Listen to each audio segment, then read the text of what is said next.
그런 거니까 그런 의미에서 여러분 모두에게 하나님의 축복이 가득가득한 2020년, 올해가 윤년입니다. 2월 29일이 있습니다, 원래. 올해 정말 축복이 가득한 그런 한 해가 되시기를 바랍니다. 제가 원래 2020년 동안에 여러분들에게 어떤 복이 있으면 좋겠다, 좋을까 그 생각을 하다가 제가 이 시편을 첫 예배로 설교로 제가 제목으로 정했습니다. 이 시편 여러분들이 많이 좋아하시죠? 저도 이 시편 굉장히 많이 좋아하고요. 이게 103편 22절까지 아주 긴 시편인데 우리 오늘 전체를 다 읽었습니다. 제가 이 시편 103편을 우리 둘째 딸 이름 지을 때 제가 이 103편을 근거로 해서 우리 둘째 딸의 이름을 지었습니다. 제가 애들 이름 지을 때 그 이름에 근거가 되는 성경 구절들을 하나씩 정하는데 이 둘째 딸 이름 낳고 난 다음에 이름을 뭐라고 지을까 생각하다가 제가 좋아했던 103편 여기에 나오는 언택을 잊지 말지어다. 그 은자와 여호와를 송축하라. 송자 그렇게 한자를 따와서 제 둘째 딸 이름을 제가 이연송 그렇게 붙였습니다. 그렇게 생일이 되면 항상 우리 가족들 다 모여서 이 시편의 이 말씀을 같이 읽고 묵상하고 그렇게 합니다. 오늘 이 시편에 나오는 이 다윗이 말했던 정말 여호와를 송축하는 이런 축복이 우리 모두에게 가득하기를 바랍니다. 자, 이 시는 시편 전체를 보면 우리가 시편이 5권의 책으로 있는데 그 가운데서 네 번째 책에 속해 있습니다. 우리 지난해 연말에 봤던 시편 90편이 우리 90편의 첫 4권에서 첫 시편이면 이 103편은 그 4권의 뒷부분에 속해 있습니다. 그리고 90편의 그 시편의 내용과 오늘 이 103편의 내용도 상당히 좀 일맥상통하는 그런 부분들을 가지고 있습니다. 또 우리가 시편 전체를 보면 시편 종류들이 많이 있죠. 근데 이 시편은 오늘 본 이 시편은 시편 가운데서 찬송시에 속합니다. 시편 150개 가운데서 찬송시가 가장 많죠. 지혜시도 있고 뭐 타직시도 있고 이런 종류들이 있지만 이 103편은 찬송시에 속합니다. 이 시편을 쓴 사람은 처음에 나와 있는 것처럼 다윗입니다. 우리 다윗 너무나 잘 알고 있는 사람이죠. 이 다윗은 시편 150개 가운데서 거의 절반에 해당하는 73개 정도의 시편을 쓴 사람입니다. 또 그리고 다윗이 처음 중앙 무대에 등장할 때 어떻게 등장하는 거냐면 수금을 잘 타는 사람으로서 발탁이 됩니다. 그러니까 우리가 잘 알고 있는 골리앗과의 전쟁 있기 이전에 이미 사울 왕이 자기가 귀신 때문에 번민을 할 때 우리나라 내에서 수금 잘 타는 사람 없느냐 찾아봐라. 그랬더니 다윗이 추천을 받았고 그 중앙 무대에 처음 등장한 그런 사람입니다. 요즘 말로 하면 뭐 팬텀싱어, 슈퍼밴드 뭐 그렇게 발탁된 거죠. 다윗이 나중에 보면 자기가 죽을 때에도 이렇게 말을 합니다. 자기가 죽으면서 자기 자신을 소개하면서 이스라엘의 노래 잘하는 자 그렇게 말합니다. 그러니까 다윗은 자기 자신을 자기가 생각할 때도 난 정말 노래 잘하는 사람이야 그렇게 말하는 그런 사람입니다. 우리 아까 시험했던 앞에 나왔던 우리 자매님 반주하시는 분 이런 분과 같은 종류의 그런 사람이 바로 다윗입니다. 그래서 이 찬양시라는 것은 시편에 보면 대부분 다 비슷한 구조를 가지고 있습니다. 제일 처음에는 사람들에게 우리 다 같이 찬양합시다 그렇게 초청을 합니다. 우리 다 같이 일로 와서 다 같이 찬양을 합시다 초청하고 그 다음에는 우리가 왜 하나님을 찬양해야 하는가 그 이유들을 쭉 설명하고 제일 마지막에 가면 다시 한 번 더 또 다 같이 우리 하나님을 찬양합시다 그렇게 부릅니다. 이렇게 세 개의 구조로 되어 있는데 이 시편 103편도 그 구조를 잘 따라서 그렇게 만들어져 있습니다. 그 다윗은 제일 처음에 보면 찬양합시다 그렇게 부르는데 누구를 부르는 거냐면 자기 자신을 부릅니다. 나를 부르는 게 아니라 내 영혼아 여호와를 송축하라 그렇게 부릅니다. 내 속에 있는 모든 것들아 다 여호와를 송축하라 그렇게 부릅니다. 나의 영혼, 내 속에 있는 것들 이런 것들은 내 마음 가운데 있는 깊은 곳으로 우러나오는 나의 마음, 내 목소리가 아니라 나의 표정이 아니라 나의 태도가 아니라 정말 내 마음 깊은 곳에서 그 여호와를 찬양하고 싶어하는 그런 마음들을 불러서 자기가 마치 남을 부르듯이 그렇게 초청을 합니다.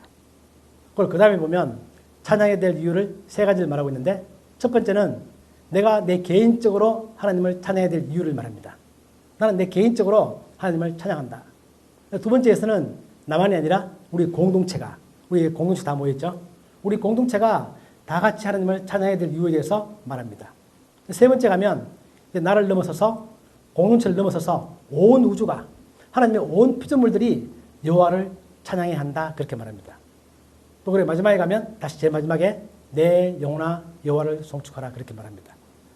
그 시편 처음 시작할 때 내 영혼아 여호와를 송축하라 그렇게 말하고 마지막 가면 또 내 영혼아 여호와를 송축하라.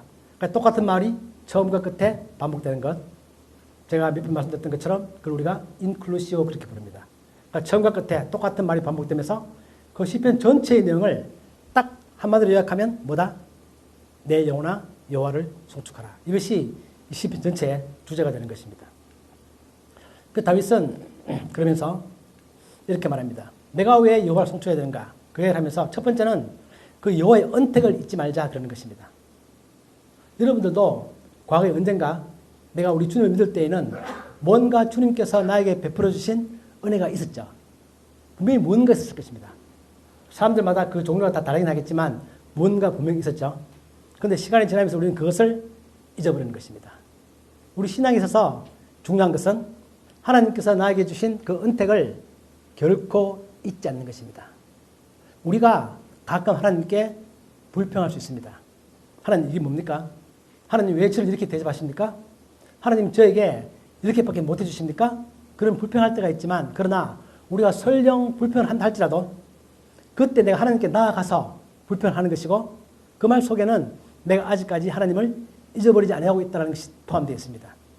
사랑의 반대말은 미워하는 게 아니라 무관심이다. 그 말처럼 우리가 하나님에 대해서 반드시 기억할 것은 뭐냐면 내가 어떤 경우에도 결코 그 하나님을 잊지 않는 것.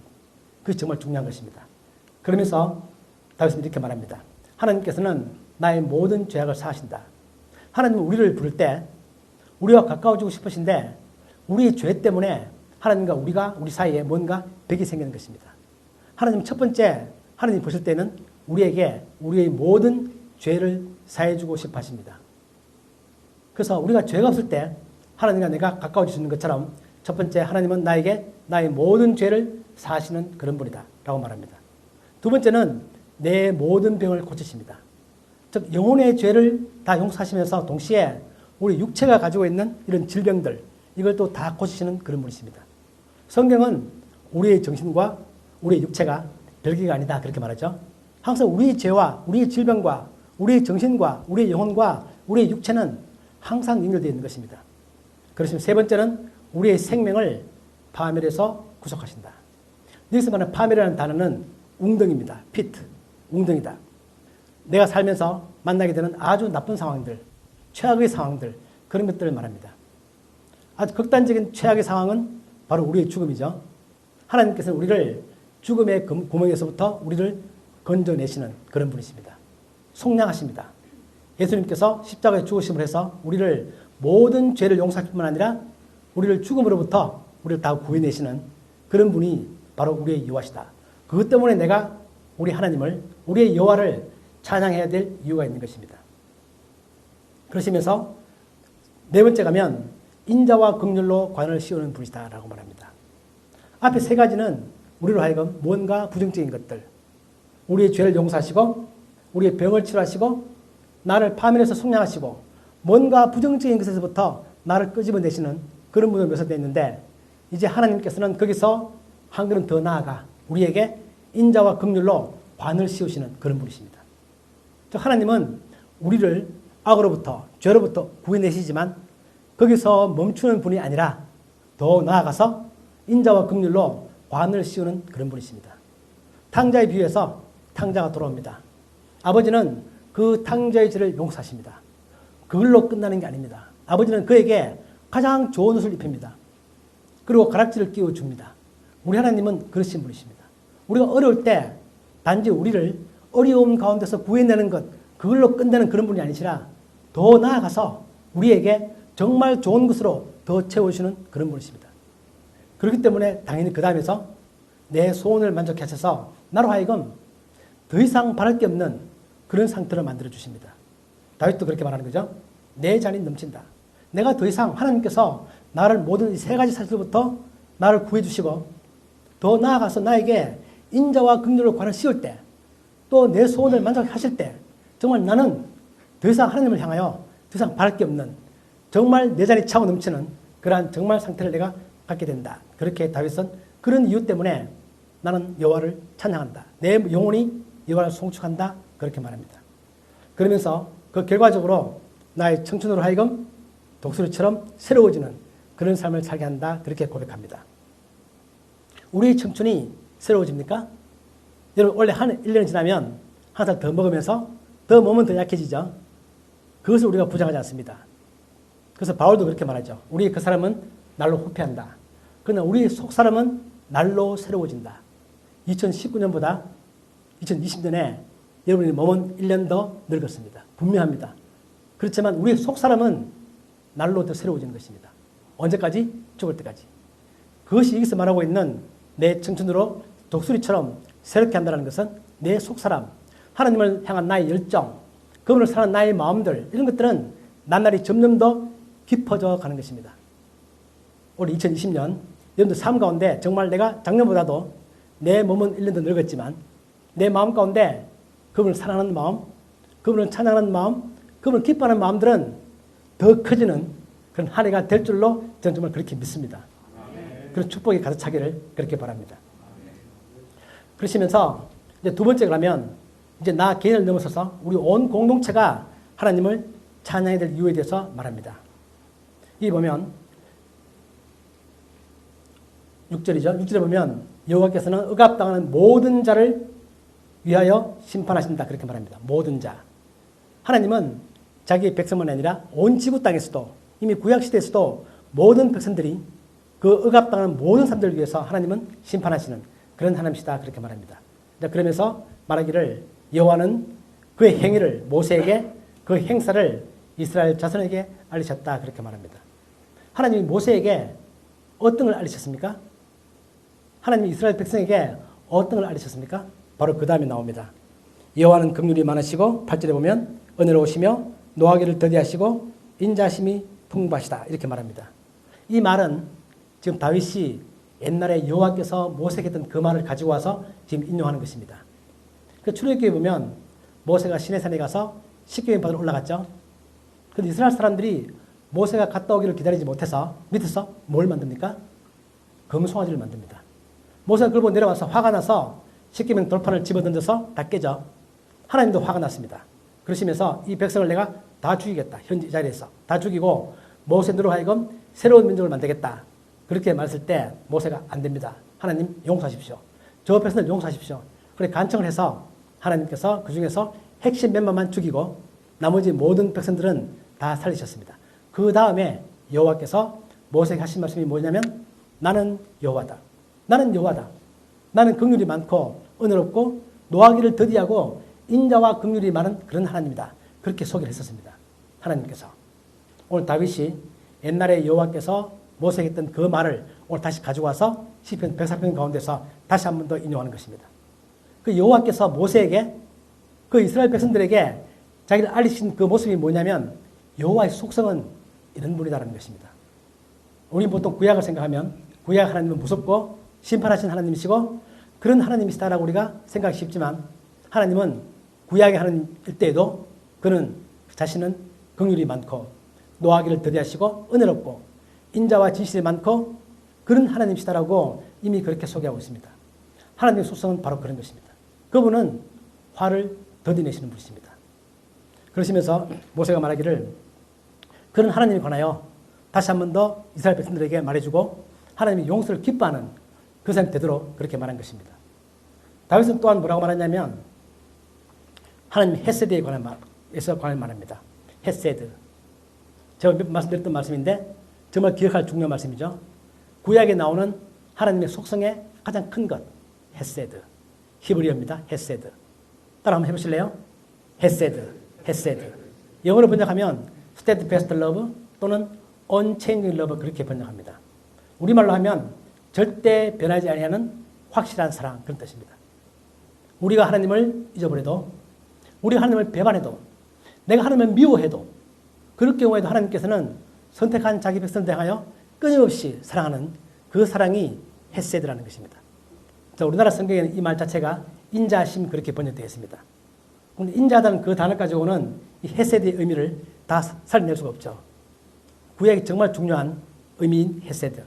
이 단어가 우리가 꼭 기억해야 할 단어이고 우리 삶 가운데 우리가 결코 잊어서는 안 되는 그런 중요한 단어가 바로 이 헤세드라는 단어입니다. 그래서 이 헤세드가 보면 여호와의 품성인데 이것 때문에 우리에게 나타나는 현상은 뭐냐면 밑에 보면 9절과 10절에 보면 네 가지 아니하시는 게 나옵니다. 구절에 보면 자주 경책하지 아니하시며 너를 영원히 품지 아니하시며 우리의 죄를 따라 우리를 처벌하지 아니하시며 우리의 죄악을 따라 우리에게 그대로 갚지 아니하신다.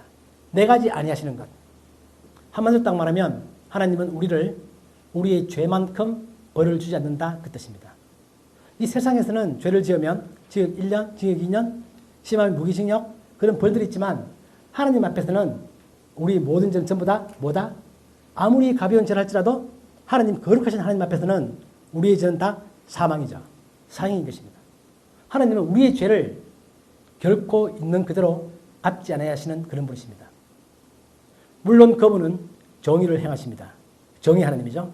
그러나 정의를 행하실 때에도 그분은 인자를 잊지 않으시고 정의를 행할 때에도 그 잘못에 대해서 잘못 그대로 다 갚지 아니하시는 그런 분이신 것입니다. 그래서 그분은 그 회사대가 얼마나 큰 것이냐면 오늘 다윗이 말했던 것처럼 하늘이 땅에서 높은 같이 그 회사대가 큰 것이다. 그렇게 말합니다. 하늘이 얼마나 높습니까? 이 우주의 끝이 어디입니까? 여러분 아십니까? 아직까지 모든 과학도 그걸 밝혀내지 못했습니다. 다시 말하면 여호와의 인자심, 여호와의 헤세드, 그것의 끝은 인간이 알지 못한다는 것입니다. 우리의 상상을 뛰어넘는 것입니다. 우린 결코 알고 싶어도 결코 그 끝을 알 수 없도록 무한히 큰 것이 하나님의 헤세드다. 우리를 향하신 steadfast love다라는 것입니다. 또한 동시에 우리의 죄를 동에서 서에서 먼 것처럼 멀리 옮겼다 그렇게 말합니다. 이 말뜻은 뭐냐면 하나님은 우리의 죄를 용서하고 난 다음에는 우리의 죄 그 자체를 그분은 전혀 기억하지 못한다는 것입니다. 우리는 우리의 죄 용서받고 난 다음에는 내가 그때 뭘 잘못했는데 하나님께서 나의 죄를 용서하셨다. 그 기억하시죠 여러분? 하나님은 용서하고 난 다음에는 그걸 다 잊어버리십니다. 적어도 그런 부분에 있어서는 하나님은 IQ가 아주 나쁘신 분입니다. 내가 용서했다는 사실조차도 하나님은 다 잊어버리십니다. 우리가 뭘 잘못했을 때 하나님께서 우리에게 너 이거 잘못했지 라고 말할 때는 우리가 살아있을 때입니다. 요한계시록에 보면 성령께서 7교회를 향하여 너 이거 잘못했지? 너 이거 잘못했지? 그렇게 질책을 하시는 게 나옵니다. 그런데 그것도 그 교회가 이 땅에 있을 때입니다. 우리가 용서받고 난 다음에 예수 그리스도의 피로서 다 용서받고 난 다음에는 하나님은 깡그리 그것을 다 잊어버리십니다. 여러분 죽어서 천국 가면 하나님 만나죠? 그럼 하나님 여러분들 향하여 너 이 땅에 있을 때 이거 고생 많이 했지. 참 수고했다. 그렇게 말하고 난 다음에 너 그렇지만 그때 너 이건 잘못한 거야. 그렇게 말할 것 같죠? 하나님은 그 말 절대 안 합니다. 용서받고 난 다음에는 하나님은 다 잊어버리십니다. 천국 가서 내가 하나님 만날 때 혹시 내 마음 가운데 용서받긴 받았지만 뭔가 좀 찝찝해서 주춤주춤 나갈 이유가 전혀 없습니다. 하나님은 결코 그 말 하지 않으십니다. 그 말이 여기서 말하고 있는 것처럼 우리의 죄가를 동이 서에서 먼 것처럼 다 옮겨버렸다라고 말하는 것입니다. 완전히 나는 잊어버린다 그 뜻입니다. 하나님의 사랑은 그런 것입니다. 우리를 향한 하나님의 사랑, 여러분을 향한 하나님의 사랑은 바로 그런 것입니다. 그러면서 이제 나아가서는 온 인류와 온 우주가 여호와를 찬양해야 될 이유를 말합니다. 여호와께서는 그의 보좌를 하늘에 세우시고 그의 왕권으로 만유를 다스리시는 분이시기 때문에 온 우주의 찬양을 받기에 합당하신 분입니다. 그 다윗은 천사들이요, 천군들이요, 또 여호와로부터 지음을 받은 모든 피조물들아 다 모여서 우리 여호와를 찬양하자 그렇게 말합니다. 이 시편 처음 시작할 때는 다윗이 솔로로 시작합니다. 내 영혼아 여호와를 송축하라. 근데 뒤로 가면 갈수록 그는 천사도 부르고 천군도 부르고 온 피조물을 다 불러서 이제 온 우주가 하나님을 찬양하도록 그렇게 주창하는 것입니다. 그래서 천사와 천군과 온 피조물들이 다 같이 모여서 여호와를 찬양합니다. 아주 웅장한 합창이 이루어지는 거죠. 솔로에서 시작해서 합창으로 이어지는 그 놀라운 찬양 가운데서 그러나 다윗은 제일 마지막 절을 내 영혼아 여호와를 송축하라 그렇게 이 시편을 마무리 짓습니다. 그 웅장한 찬양 가운데서 나 이 작은 목소리는 거의 안 들릴 것입니다. 그러나 하나님은 우리 하나님은 그 온 우주의 찬양을 다 들으시면서 그 가운데 섞여 있는 아주 작은 나의 찬양 그것을 들으시는 분이십니다. 그걸 들을 수 있는 분입니다. 그걸 듣기를 기뻐하시는 그런 분입니다. 우리가 찬양할 때 여기 뭐 찬양할 때도 그렇고 우리가 교회에서 큰 성가대에 묻혀서 같이 찬양할 때도 그렇고 온 우주 하나님을 찬양할 때 그 속에 섞여 있는 나 이 작은 찬양, 내 마음 가운데서 내 영혼이 찬양하는 그 찬양을 하나님은 들을 수 있고 그걸 듣고 싶어 하시고 그걸 듣기를 기뻐하시는 그런 하나님이 바로 우리가 섬기는 그런 하나님이십니다. 또한 동시에 그 온 우주가 찬양한다 할지라도 만약에 그 속에 나의 찬양이 없다면 그 온 우주 찬양은 다 의미가 없는 것입니다. 나의 찬양이 중요한 것입니다. 그 다윗은 처음 시작할 때 내 영혼아 여호와를 송축하라. 또 그리고 그렇게 말해서 또한 동시에 나의 이 모든 합창 가운데서 나의 이 작은 찬양이 그 속에 섞여 있어야 한다. 그렇게 말합니다. 그것이 그렇게 꾸몄습니다. 우리 인생을 보면 이 다윗이 말했던 것처럼 우리 인생은 풀과 같다. 우리의 모든 그 영화가 들의 꽃과 같다. 그렇게 말합니다. 우리가 시편 90편에서 모세가 말했던 것과 똑같은 거죠. 우리 인생은 정말 짧다. 그러나 이 짧은 인생과 뭘 비교하고 있는 것이냐면 영원한 하나님의 사랑을 비교합니다. 그렇게 해서 우리 짧은 인생과 영원한 하나님의 사랑을 비교하는 것.